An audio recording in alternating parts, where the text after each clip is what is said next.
Assalamualaikum warahmatullahi wabarakatuh. Saya Raihan Muhammad Rizky dari Ilmu Hukum kelas D. Saya ingin menjelaskan tentang Islam di Indonesia, Wali Songo. Penyebaran Islam di Indonesia khususnya di Pulau Jawa tak bisa terlepas dari peran besar Wali Songo, atau dalam bahasa Indonesia artinya 9 wali. Mereka turut menguatkan proses penyebaran Islam di beberapa daerah. Wali Songo atau 9 wali merupakan tokoh yang memiliki peranan cukup penting dalam penyebaran agama Islam di Indonesia, khususnya Pulau Jawa. Bahkan saat ini di Indonesia menjadi negara dengan jumlah mayoritas pemeluk agama Islam terbesar di dunia. Secara harfiah, wali berarti wakil atau utusan, dan sanga atau songo berarti 9. Dalam penyebaran agama Islam, para wali songo ini berdakwah dengan menggunakan cara yang halus melalui pendekatan kebudayaan, kesenian, maupun pendidikan. Oleh masyarakat, para wali songo ini diberi gelar sunan, yang artinya yang dihormati. Dari 9 sunan itu ada yang nomor 1 saya ingin menjelaskan Sunan Gunung Jati atau Syarif Hidayatullah. Beliau dilahirkan di Kairo, Mesir pada tahun 1448 dan wafat pada 19 September 1568, serta dimakamkan di Keraton Kasepuhan Cirebon. Syarif Hidayatullah sampai di Cirebon pada 1470 Masehi. Kemudian dengan dukungan Kesultanan Demak dan Raden Walasungsang atau Pangeran Cakrabuana, Raja Cirebon pertama sekaligus Uwak Sunan Gunung Jati dari pihak ibu. Beliau dinobatkan sebagai Raja Cirebon kedua pada 1479 dengan gelar Maulana Jati. Nama Syarif Hidayatullah diabadikan menjadi nama Universitas Islam Negeri Syarif Hidayatullah Jakarta di daerah Tangerang Selatan, Banten. Sedangkan nama Sunan Gunung Jati diabadikan menjadi nama Universitas Islam Negeri di Bandung, yakni Universitas Islam Negeri Sunan Gunung Jati. Metode dakwah Sunan Gunung Jati ada Mawizatul Hasanah wa Mujadalah Bilati Hiya Ahsan. Dalam menyebarkan agama Islam di tanah Jawa, Sunan Gunung Jati tidak bekerja sendirian. Sunan Gunung Jati sering ikut bermusyawarah dengan anggota wali lainnya di Masjid Demak. Bahkan disebutkan beliau juga membantu berdirinya Masjid Demak. Ada metode kedua, yaitu metode al-hikmah, sebagai sistem dan cara berdakwah para wali yang merupakan jalan kebijaksanaan yang diselenggarakan secara populer, atraktif, dan sensasional. Cara ini mereka pergunakan dalam menghadapi masyarakat awam dengan tata cara yang amat bijaksana. Masyarakat awam itu mereka hadapi secara massal, kadang-kadang terlihat sensasional, bahkan ganjil dan unik sehingga menarik perhatian umum. Yang ketiga, metode Tadaruj atau Tarbiyatul Ummah digunakan sebagai proses klasifikasi yang disesuaikan dengan tahap pendidikan umat, agar ajaran Islam dengan mudah dimengerti oleh umat dan akhirnya dijalankan oleh masyarakat secara merata. Metode ini diperhatikan setiap jenjang, tingkat, bakat, materi, dan kurikulumnya. Tradisi ini masih tetap dipraktekkan di lingkungan pesantren. Dan ada juga Sunan Ampel atau Raden Rahmat, lahir pada tahun 1401 dengan kerajaan Campa dan wafat pada tahun 1481 pada masa kerajaan Demak. Kemudian dimakamkan di Masjid Sunan Ampel di Surabaya. Sunan Ampel adalah anak dari Sunan Gresik dan Dewi Chandrawulan. Beliau dikaruniai 4 orang anak, yaitu Sunan Bonang, Sunan Derajat, Syariah, dan Asyikah. Ahmad Rahmatillah atau Sunan Ampel mendirikan pesantren di wilayah Ampel, Denta, yang menjadi pusat pendidikan saat itu. Beliau juga memiliki 2 orang murid yang terkenal, ialah Sunan Giri dan Raden Batah. Sunan Ampel dikenal istilah Moh Limo, artinya menolak melakukan 5 hal diantaranya. Moh Ngombe yang berarti tidak minum, Moh Madat yang berarti tidak mengkonsumsi narkoba, Moh Maling yang berarti tidak mencuri, Moh Main yang berarti tidak berjudi, Moh Medok yang berarti tidak berzina. Metode dakwah Sunan Ampel yang dimiliki Sunan Ampel mungkin berbeda dari metode dakwah yang dilakukan oleh para wali songo lainnya. Sunan Ampel menggunakan metode pembaruan dan pendekatan intelektual, sedangkan para wali menggunakan metode budaya dan media seni untuk menyebarkan agama Islam. Kedua metode itu menjadi keunggulan oleh Sunan Ampel dalam menyebarkan Islam.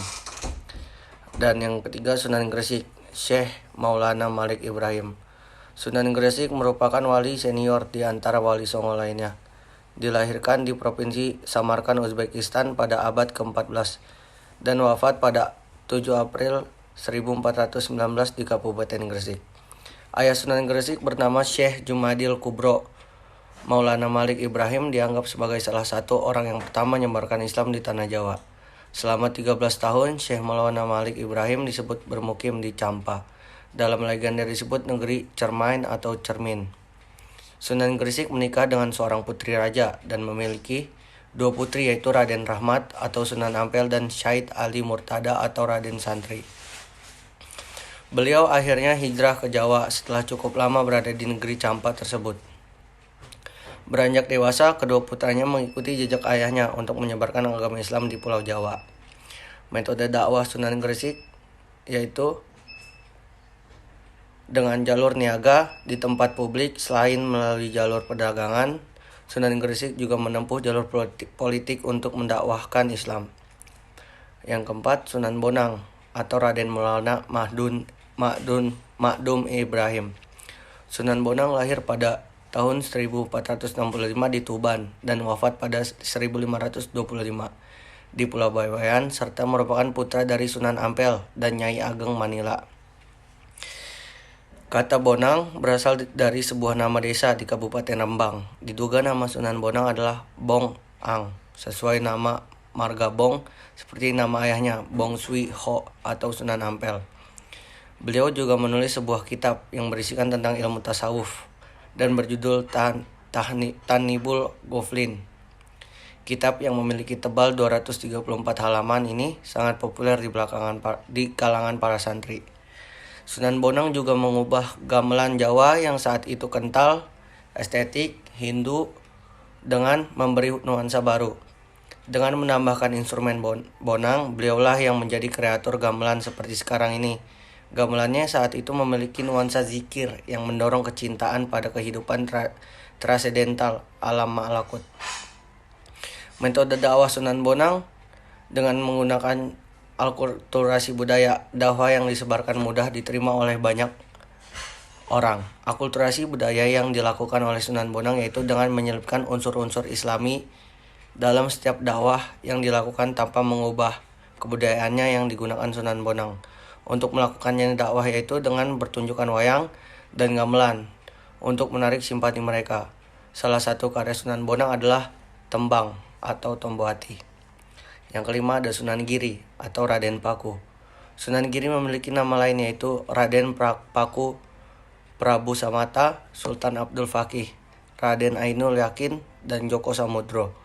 Beliau lahir pada tahun 1442 di Blambangan, Kabupaten Banyuwangi, dan dimakamkan di Desa Giri, Kebomas, Gresik. Ia juga merupakan pendiri Kerajaan Giri Kedaton yang berkedudukan di wilayah Gresik, Jawa Timur. Kerajaan ini dibangun oleh Sunan Giri sebagai pusat penyebaran agama Islam di Jawa, yang pengaruhnya bahkan sampai ke Madura, Lombok, Kalimantan, Sulawesi, dan Maluku. Beberapa karya tradisional yang dianggap memiliki kaitan dengan Sunan Giri diantaranya adalah permainan-permainan anak seperti jelungan dan cublak suweng, serta beberapa gending, lagu instrumental Jawa, seperti Asmaranda dan Pucung. Metode dakwah Sunan Giri dalam buku Atlas Wali Songo karya Agus Suntoyo dikatakan Sunan Giri memiliki peranan penting dalam pengembangan dakwah Islam di Nusantara dengan memanfaatkan kekuasaan dan jalur perniagaan. Selain itu, dalam sebuah penelitian berjudul Sejarah dan Dakwah Islamiyah Sunan Giri yang diterbitkan Lembaga Riset Islam Pesantren Luhur Sunan Giri Malang, Sunan Giri juga disebut memanfaatkan wadah pendidikan dalam dakwanya. Sunan Giri dikenal berkat kesungguhannya mengembangkan sistem pendidikan berbasis pesantren pada masanya. Diketahui bahwa santri yang didikannya tidak hanya dari Jawa saja, tapi juga berasal dari beberapa daerah Nusantara lainnya, seperti Kalimantan, Makassar, Lombok, Sumbawa, Flores, Ternate, dan Tidore. Adapun pesantrennya saat ini dikenal dengan nama Pesantren Luhur Malang. Yang keenam ada Sunan Derajat atau Raden Syarifuddin atau Raden Qasim. Lahir pada tahun 1470 Masehi dan merupakan adik dari Sunan Bonang. Sunan Derajat memiliki gelar Raden Syarifuddin saat beranjak dewasa. Sunan Derajat mendirikan pesantren dalam Duwur di Desa Derajat, Paciran, Kabupaten Lamongan. Dalam menyebarkan agama Islam, beliau terkenal sebagai wali berjiwa sosial, sangat memperhatikan nasib kaum fakir miskin. Sunan Derajat sebelum memberikan pemahaman tentang Islam, pasti terlebih dahulu mengusahakan kesejahteraan sosial di dalamnya. Motivasi lebih ditekankan pada etos kerja keras, kedermawanan untuk memberantas kemiskinan dan menciptakan kemakmuran. Beliau juga memperoleh gelar Sunan Mayang Madu dari Raden Patah Sultan Demak pada tahun Saka 1442 atau 1520 Masehi. Hal ini sebagai penghargaan atas keberhasilannya menyebarkan agama Islam dan usahanya menanggulangi kemiskinan dengan menciptakan kehidupan yang makmur bagi warganya. Metode dakwah Sunan Derajat, beliau memperkenalkan Islam melalui konsep dakwah bil hikmah dengan cara bijak, tanpa memaksa dalam menyampaikan ajarannya. Sunan menempuh 5 cara, yaitu pertama, lewat pengajian secara langsung di masjid atau langgar. Kedua, melalui penyelenggaraan pendidikan di pesantren. Ketiga, memberi fatwa atau petuah dalam menyelesaikan suatu masalah. Keempat, melalui kesenian tradisional. Sunan Derajat kerap berdakwah lewat tembang pangkur dengan iringan gending. Terakhir, ia juga menyampaikan ajaran agama melalui ritual adat tradisional, sepanjang tidak bertentangan dengan ajaran Islam. Yang ketujuh ada Sunan Muria atau Raden Umar Said. Beliau wafat pada 1551 Masehi dan dimakamkan di Bukit Gunung Muria, Kudus, Jawa Tengah. Lokasi dakwah berada di Gunung Muria. Perjalanan dakwahnya tidaklah mudah. Meskipun kehadiran diterima oleh masyarakat, namun kebanyakan penduduk di gunung masih menganut kepercayaan turun-menurun yang kental dan sulit diubah.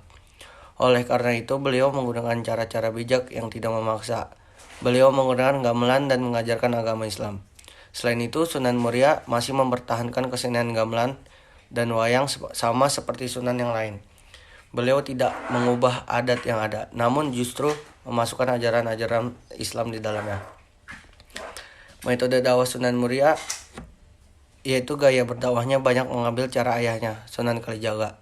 Namun berbeda dengan sang ayah, Sunan Muria lebih suka tinggal di daerah sangat terpencil dan jauh dari pusat kota untuk menyebarkan agama Islam. Bergaul dengan rakyat jelata sambil mengajarkan keterampilan bercocok tanam, berdagang, dan melaut adalah kesukaannya. Ia mempunyai peran besar dalam penyebaran agama Islam di tanah Jawa. Penyebaran Islam yang dilakukan oleh Sunan Muria tidak jauh berbeda dengan Sunan Kalijaga, yaitu mempertahankan kesenian gamelan dan wayang sebagai alat dakwah. Ia berdakwah pada rakyat jelata di daerah Colo, tempat beliau berdakwah. Namun, tempat tinggal beliau terletak di puncak Gunung Muria. Ia merasa nyaman di sana karena ia bergaul bersama rakyat jelata, seraya mengajarkan bercocok tanam, berdagang, dan melaut. Yang ke-8 ada Sunan Kudus atau Raden Jafar Shodiq. Beliau lahir pada 9 September 1400 di Yerusalem, Israel, dan wafat pada 5 Mei 1550 di Kabupaten Kudus. Ayahnya yang bernama Sunan Ngudung adalah putra sultan di Palestina yang bernama Syahid Fadal Ali Murtaza, Raja Pandita atau Raden Santri, yang berhijrah fisabilillah hingga ke Jawa dan sampailah di Kesultanan Islam Demak dan diangkat menjadi panglima perang. Pada 1530, Sunan Kudus mendirikan sebuah masjid di desa Kerjaan, Kota Kudus yang kini dikenal dengan nama Masjid Agung Kudus, yang lokasinya berada di alun-alun Kota Kudus, Jawa Tengah, dan mendapatkan gelar Wali al-Ilmi. Metode dakwah Sunan Kudus. Cara berdakwah Sunan Kudus tergolong unik karena menggunakan sapi untuk menarik perhatian warga agar mau datang mendengarkan dakwahnya. Dalam agama Hindu, sapi adalah hewan suci untuk kendaraan para dewa. Maka dari itu, banyak masyarakat Kudus yang datang ke perkarangan rumah Sunan Kudus untuk mencari tahu apa yang dilakukan Sunan Kudus terhadap sapi tersebut. Hingga pada akhirnya Sunan Kudus bercerita jika ia pernah diselamatkan oleh seekor sapi. Maka dari itu, ia melarang masyarakat Kudus untuk menyembelih sapi. Banyak masyarakat agama Hindu kagum dengan kisah Sunan Kudus. Sunan Kudus mengajarkan cara penyebaran agama Islam melalui toleransi. Menara Kudus adalah salah satu buktinya. Gaya arsitektur bangunan menara tersebut memiliki corak agama Islam dan Hindu. Yang kesembilan dan terakhir, Sunan Kalijaga atau Raden Said, lahir pada tahun 1450 dan dimakamkan di Kadilanu, Demak pada 1550. Merupakan anak dari Raden Ahmad Syahri, Adipati Tuban 8, dan Dewi Nawangrum, putri Raden Kidang Telangkas atau Abdurrahim Al-Maghrib. Sunan Kalijaga dikenal sebagai wali sangat lekat dengan Muslim di Pulau Jawa, karena memiliki kemampuan yang mampu memasukkan Islam ke dalam tradisi dan budaya Jawa. Metode dakwah yang beliau gunakan tersebut sangat efektif. Sebagian besar adipati di Jawa Timur masuk Islam melalui Sunan Kalijaga, seperti Adipati Pandanaran, Kartasura, Kebumen, Banyumas, serta Pajang. Ketika berdakwah, beliau memiliki pola sama dengan mentor sekaligus sahabat dekatnya, yaitu Sunan Bonang. Paham keagamannya cenderung sufistik berbasis salaf, bukan sufi panteistik, pemujaan semata. Sunan Kalijaga juga memiliki kesenian dan kebudayaan sebagai sarana untuk berdakwah. Metode dakwah Sunan Kalijaga, sebagaimana Wali Songo yang lain, Sunan Kalijaga berdakwah dengan pendekatan seni dan budaya. Ia amat mahir mendalang dan menggelar pertunjukan wayang. Berbeda dengan pertunjukan wayang lainnya, Sunan Kalijaga tidak mematok tarif bagi yang ingin menyaksikan pertunjukan beliau, melainkan cukup dengan menyebut kalimosodo atau 2 kalimat syahadat sebagai tiket masuknya. Dengan begitu, orang-orang yang menyaksikan pertunjukan wayang Sunan Kalijaga sudah masuk Islam. Berkat kelihayan Sunan Kalijaga berbaur, lambat laun masyarakat setempat mengenal Islam pelan-pelan dan mulai menjalankan syariat Islam. Kesimpulannya itu, Wali Songo adalah kelompok ulama yang berjumlah 9 orang. Mereka menyiarkan agama Islam di tanah Jawa. Selain itu, mereka juga berpengaruh besar dalam kehidupan politik pemerintahan. Dalam menyiarkan Islam, mereka menggunakan kesenian dan budaya masyarakat setempat, sehingga masyarakat merasa tidak asing dan lebih komunikatif. Usaha ini membuahkan hasil, tidak hanya mengembangkan budaya Islam, tetapi juga memperkaya kandungan budaya Jawa. Sekian dari saya. Assalamualaikum warahmatullahi wabarakatuh.